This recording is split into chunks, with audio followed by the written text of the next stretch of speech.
खैरापुर का गांव बेहद ही छोटा सा गांव था और इसी गांव में माया अपनी बूढ़ी माँ शोभना के साथ रहा करती थी। शोभना का पति दीनानाथ का कुछ समय पहले ही हार्ट अटैक से देहांत हो गया था, जिसके बाद ही शोभना भी बीमार रहने लगी थी।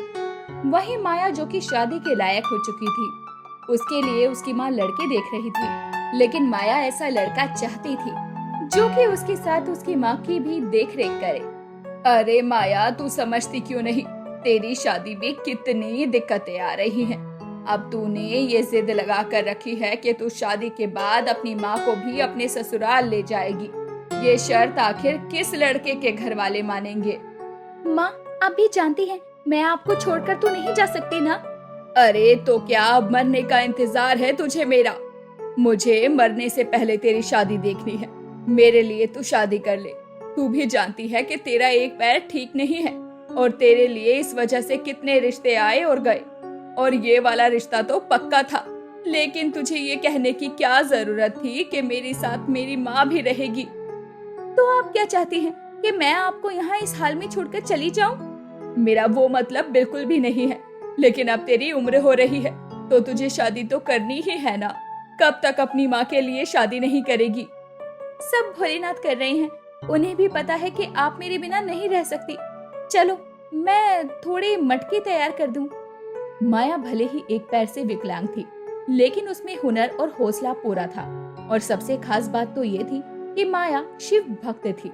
उसके दिन की शुरुआत ही भोलेनाथ की पूजा से होती थी। माया मिट्टी के बर्तन, घड़े और छोटी छोटी भगवान की मूर्तियाँ बहुत सुंदर बनाया करती, और इन्हीं से माया का घर भी चल रहा था। वहीं गांव के मोहन का दिल माया पर था। माया में कोई कमी नहीं थी सिवाय विकलांग होने के। एक रोज माया मूर्तियों को रंग कर रही होती है, तभी वहाँ मोहन का आना होता है। अरे माया, क्या बात है! सच कहते हैं गांव वाले, तेरे हाथों में तो जादू है, जादू। आ गया फिर? बता, क्या काम है तुझे? काम तो कुछ भी नहीं है, मैं तो बस यहाँ से गुजर रहा था तो सोचा देखता जाऊं। आखिर तू बना क्या रही है? देख मोहन, मैं तुझे कई बार कह चुकी हूँ, मुझसे दूर रहा कर। मैं तुझसे प्यार व्यार नहीं करती, और ये जो ताका झाकी करता है मुझे बिल्कुल अच्छी नहीं लगती। तूने उस दिन मना किया था ना कि तू मुझसे प्यार नहीं करती, तो मैंने भी तुझसे कुछ थोड़ी कहा। मैं तो बस ऐसे ही यहाँ से जा रहा था तो तुझसे मिलने चला आया। मुझे सब समझ आता है, बच्ची नहीं हूँ मैं। मोहन सीधा साधा और अच्छा था, और वो माया से प्यार करता था। लेकिन जब मोहन ने अपने दिल की बात माया से कही, तो माया ने मोहन से बात करना ही छोड़ दिया।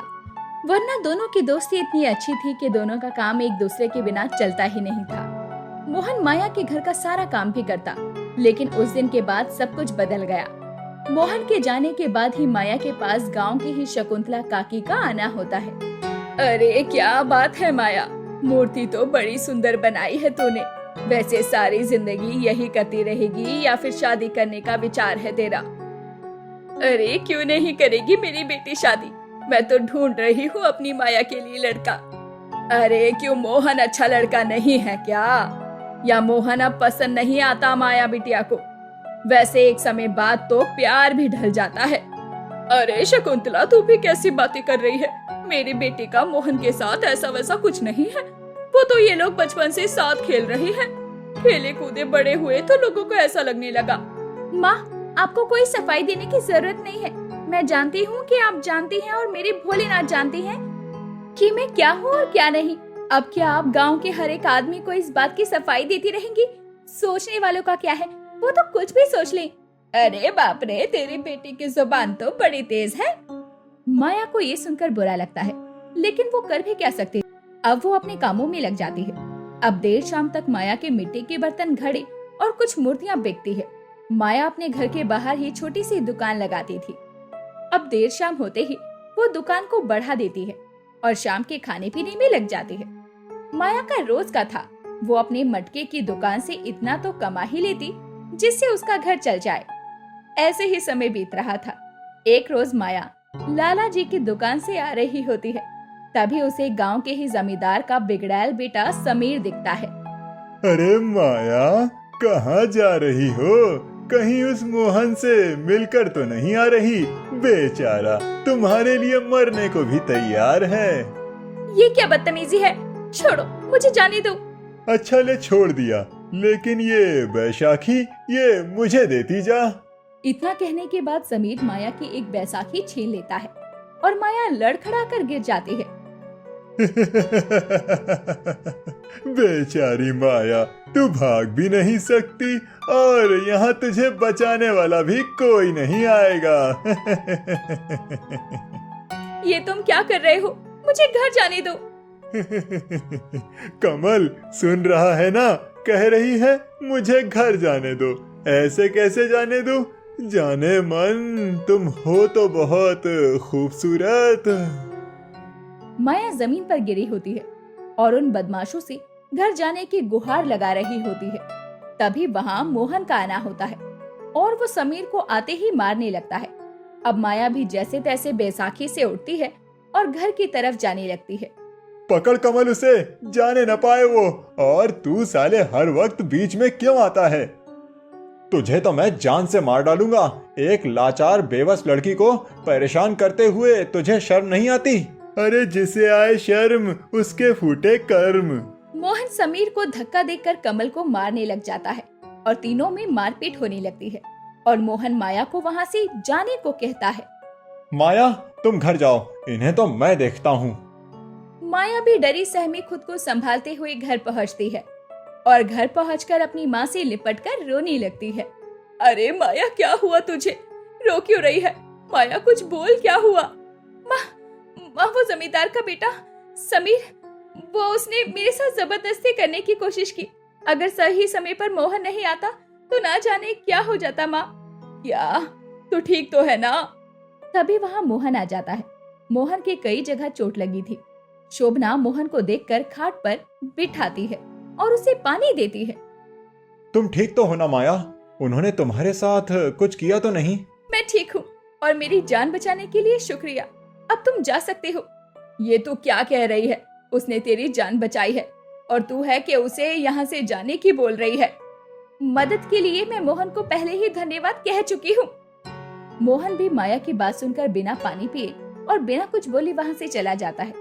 अब देर रात माया को नींद नहीं आती और वो अपने भोलेनाथ से नाराजगी लिए सोने की कोशिश कर रही थी, लेकिन तभी उसके घर के पास कुछ टूटने फूटने की, गिरने की आवाज आती है और जब माया उठकर खिड़की से बाहर की तरफ देखती है तो उसे समीर अपने दोस्त कमल के साथ माया के मिट्टी के बर्तन और घड़े तोड़कर जाता हुआ दिखता है। ये सब देखकर माया और दुखी हो जाती है। अब माया रोते हुए भोलेनाथ की मूर्ति के पास जाती है और रोते हुए भोलेनाथ से कहती है, भोलेनाथ, आप मेरे साथ ऐसा क्यों कर रहे हो? क्या आप मुझे उन गुंडों से बचा नहीं सकते थे? और अभी ये जो वो लोग कर रहे हैं, क्या ये सही है? आपने ये सही नहीं किया। मैंने सोचा नहीं था कि आप मेरा साथ नहीं देंगे। अब माया भी भोलेनाथ की फोटो के आगे रोती रोती सो जाती है। पास ही माया की बैसाखी पड़ी होती है और जब सुबह शोभना माया को उठाती है तो माया उठती है, लेकिन बिना बैसाखी के। जब वो चलने की कोशिश करती है तो उसका पैर एकदम ठीक हो चुका था और वो खुशी से अपनी माँ को कहती है, माँ, मेरा पैर ठीक हो गया, मेरा पैर ठीक हो गया। मुझे तो विश्वास ही नहीं हो रहा। अरे ये सब भोलेनाथ की कृपा है और तेरी शिव भक्ति से हुआ है। हर हर महादेव। माया बहुत खुश थी, उसका पैर ठीक हो गया था, लेकिन तभी उसे रात की बात याद आती है और वो तुरंत बाहर जाकर देखती है तो उसके मटके भी सही सलामत थे। ये देखकर माया की शिव के प्रति भक्ति और भी बढ़ जाती है और वो समझ जाती है कि ये सब भोलेनाथ ने किया है। उसके बाद उसे पता चलता है कि मोहन तो एक दिन पहले ही शहर चला गया था और जो मोहन के भेष में माया के घर पर आया था वो कोई और नहीं, साक्षात शिव थे, जो कि माया ठीक है या नहीं ये देखने आए थे। ये सब देखकर माया का दृढ़ विश्वास शिव भक्ति की तरफ बढ़ जाता है और उसके बाद वो अपनी जिंदगी महादेव की भक्ति में ही बिताती है।